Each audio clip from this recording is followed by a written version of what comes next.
बिस्मिल्लाहिर्रहमानिर्रहीम अस्सलामु अलैकुम।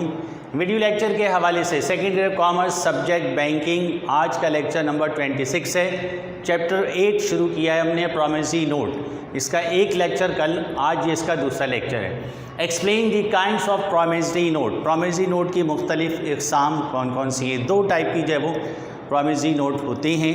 एक जो है वो नोट बाय टाइम है और एक जो है नोट बाय लाइबिलिटी। टाइम वक्त के एतबार से जो बनने वाला नोट है, शॉर्ट लॉन्ग पीरियड के हिसाब से वो टाइम है।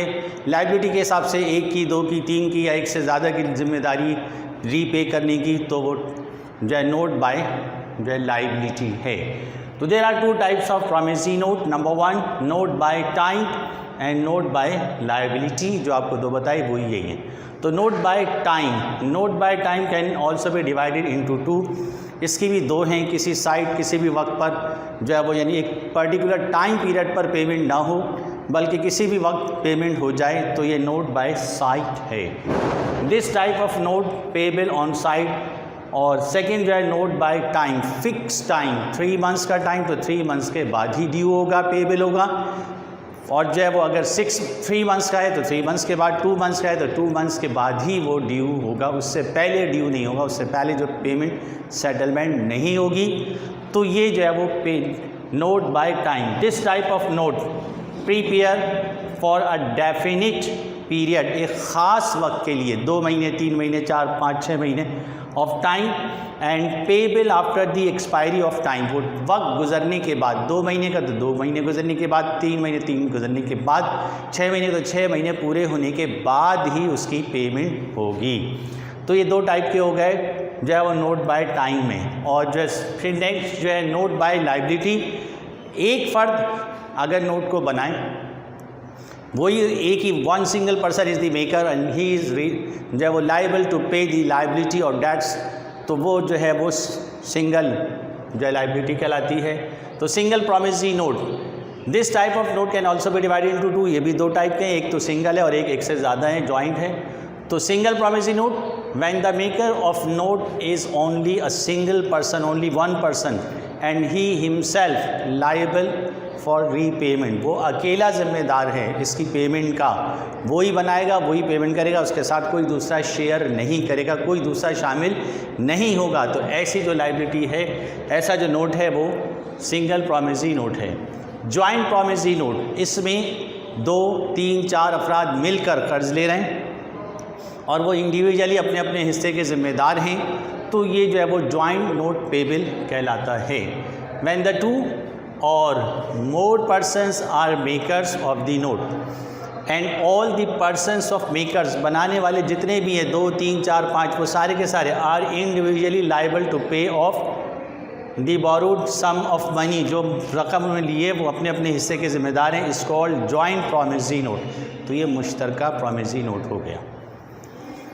फिर जो है वो ट्रीटमेंट इन अकाउंटिंग। अकाउंटिंग में इसका इस्तेमाल क्या है।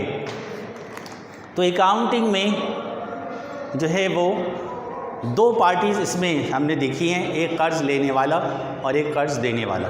जो कर्ज़ लेने वाला है वही मेकर है, वही बना रहा है, वही प्रॉमिस कर रहा है, और जो कर्ज़ देने वाला है वो ड्रॉई है जिसके नाम बना है। तो कर्ज़ देने वाला जो है वो पैसे लेगा नोट रिसीवेबल, उसके लिए नोट रिसीवेबल होगा। The person who allow the loan और हु इशू द लोन, वो शख्स जो लोन जारी कर रहा है, उसके लिए जो है वो अकाउंटिंग ट्रीटमेंट क्या है, नोट रिसीवेबल। उसकी एंट्री जो है क्या बनाएगा ये,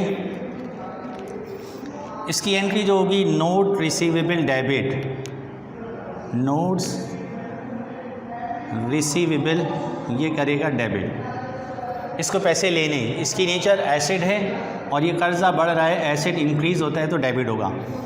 और जो है वो कैश उसने पे किया है, कैश ये एसेट है, पे कर रहा है, ये माइनस होगा तो क्रेडिट। ये इसकी एंट्री होगी नोट रिसीवेबल की। तो इसकी ट्रीटमेंट अकाउंटिंग की ये है। लेकिन जो कर्ज़ लेने वाला है, creditor, the person who receive और बोरो द मनी, वेदर ये सिंगल पर्सन और जॉइंट पर्सन, अकेला हो और ये जॉइंट पर्सन्स हों, आपस में मुश्तरका हों, तो उनके पास क्या होगा, उनको तो पैसे देने, उनकी लाइबिलिटी है। और लायबिलिटी बढ़ती है तो क्रेडिट होता है। वो कैश ले रहे हैं तो उनके पास तो कैश आएगा, कैश एसेट प्लस डेबिट हो जाएगा। और नोट्स पेएबल, ये इनकी लायबिलिटी, नोट्स पेएबल, ये लायबिलिटी प्लस होगी तो क्रेडिट। तो इसकी अकाउंटिंग ट्रीटमेंट जो अकाउंटिंग के हवाले से जो है वो पहले एक क्वेश्चन आया करता था फर्स्ट ईयर कॉमर्स में, जो है बिल ऑफ एक्सचेंज का, उसमें बिल की एंट्री भी थी।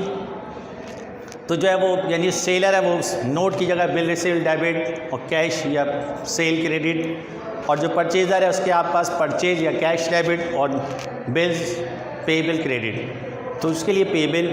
तो अब यहाँ ये इसकी अकाउंटिंग ट्रीटमेंट भी सामने आ गई और ये पार्टीज़ भी हम पढ़ चुके हैं, डेफिनेशन भी पढ़ चुके हैं, नोट से मुतालिक चीज़ें तो हमारी पूरी हो गई। अब हम जो है नेक्स्ट लेक्चर में जो है मुख्तलिफ जो चीज़ें हमने पढ़ी हैं, चेक, इसका कंपैरिजन जो है विद बिल ऑफ एक्सचेंज, और हमने नोट पढ़ा है, नोट चेक का कंपैरिजन जो है नोट्स पेएबल या नोट्स के ज़रिए से, इन दोनों का आपस में कंपैरिजन, और बिल और नोट का आपस में कंपैरिजन। तो फिर समझ लें, चेक जो हमने पहले चैप्टर से पहले पढ़ा, सबसे फर्स्ट यानी नेगोशिएबल इंस्ट्रूमेंट्स में, नेगोशिएबल इंस्ट्रूमेंट में पहला आइटम हमने चेक पढ़ा, उसके बाद हमने बिल ऑफ एक्सचेंज पढ़ा। तो चेक का डिफ्रेंशिएट बिल ऑफ एक्सचेंज से, फिर हमने नोट पढ़ा, तो वो पहले चेक का डिफ्रेंशिएट जो है वो नोट से, फिर जो दरमियान में हमने पढ़ा बिल का डिफ्रेंशिएट नोट से। तो ये टॉपिक इंशाल्लाह हम नेक्स्ट लेक्चर में पढ़ेंगे। अस्सलामु अलैकुम।